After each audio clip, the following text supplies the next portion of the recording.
جبریل امین به رسول الله صلی الله علیه و سلم گفت یا رسول الله این به خاطر چی گریه میکنه؟ رسول الله صلی الله علیه و سلم فرمود از ترس الله.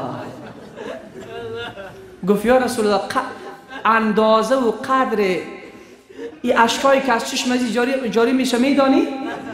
رسول الله صلی الله علیه و سلم فرمود نه خیر. گفت یا رسول الله صلی الله علیه و سلم اگر یک قطره آب دیده از این بگیرم ببرم به طرف جهنم به سر جهنم بیاندازم همه جهنم را خاموش میکند، همه جهنم را خاموش میکند.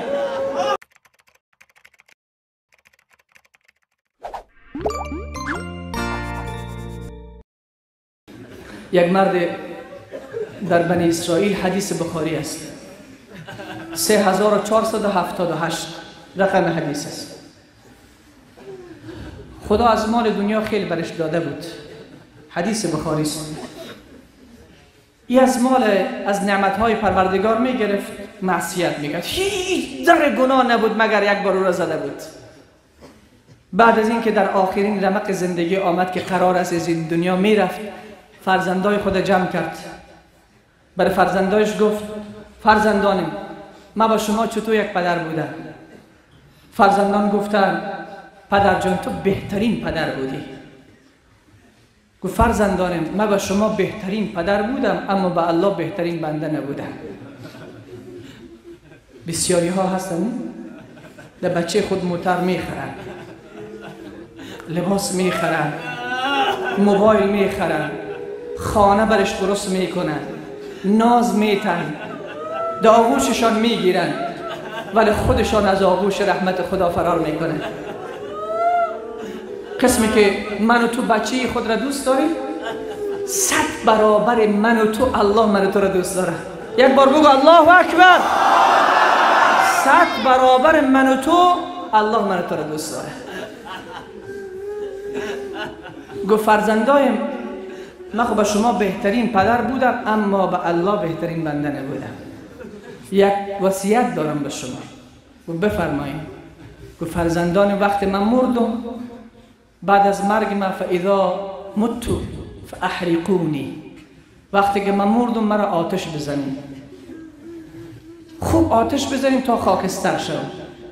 بعد از اینکه خاکستر مرا بگیریم، روزی که بسیار باد و شمال تند بود، ببرین تمام خاکستر مرا به باد بتین که باد ببره، که ما بسیار نافرمانی کردیم خدا مرا پیدا نکنه، خدا مرا به عذاب خود نگیره.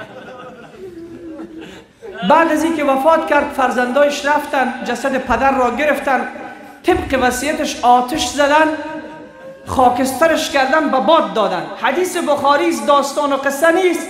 3478 حدیث رسول الله صلی الله علیه و سلم است. بعدش وقتی که به باد دادن الله جمعش کرد، ففروا الی الله. الله میگه فقط یک راه فرار است، او آغوش من. فاین المفر، ای بشریت کجا فرار میکنین؟ از ید قبضه پروردگار هیچ کس نمیتونه جای فرار بکنه، فقط به سوی پروردگار باید فرار بکنی.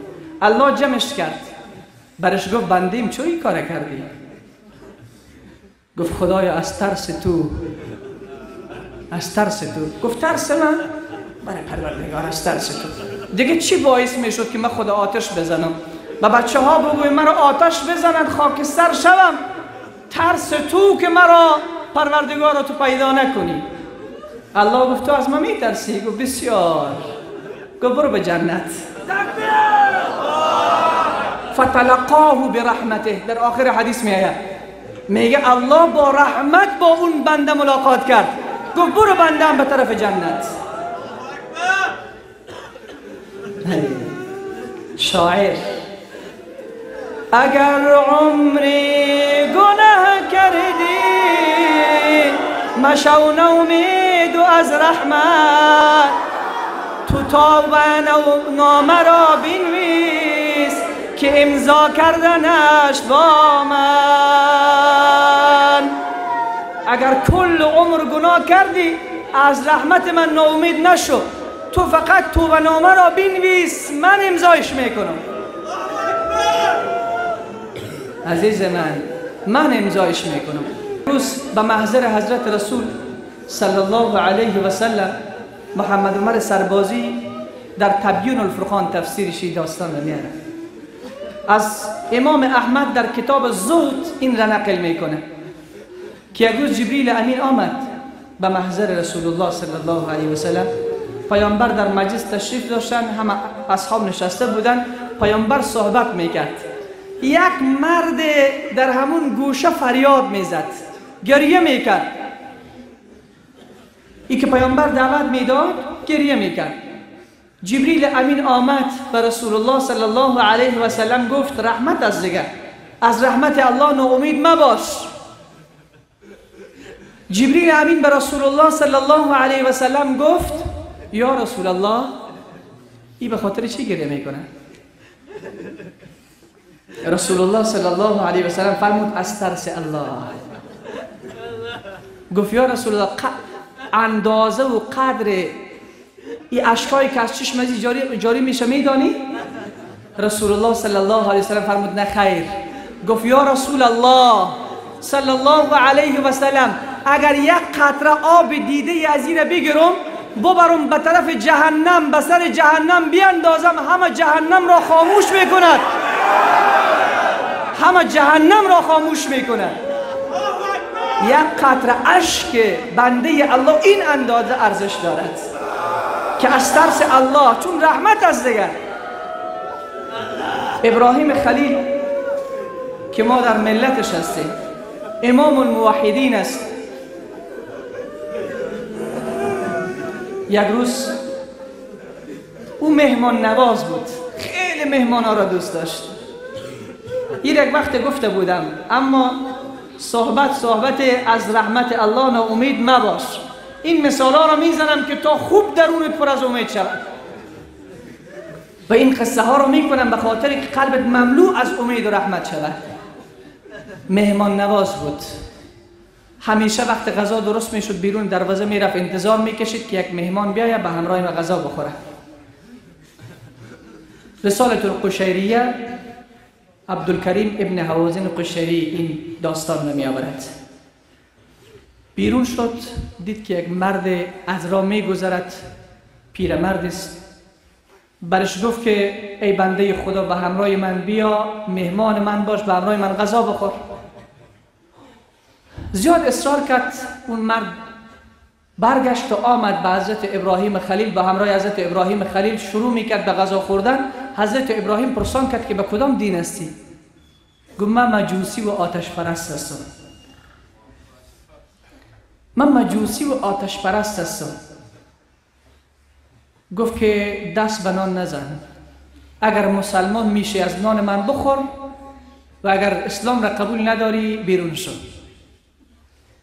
مجوسی دست خود را گرفت و از جای خود بلند شد و حرکت کرد، رفت. الله جل مجده امین وحی جبریل امین را فرستاد. آمد به محضر خلیلش. جبریل امین سلام کرد، ای خلیل الله، پروردگار به تو سلام میرساند، به تو میگوید که تو چگونه بنده ام را از خانه‌ات بیرون کردی. ما 70 سال است کو در برابر آتش سجده میکند، روزه میدهم به اون. 70 سال است که به اون صحت دادم، 70 سال است که از زمین من استفاده میکند. تو یک بار نتانستی که شکمش سیر کنی؟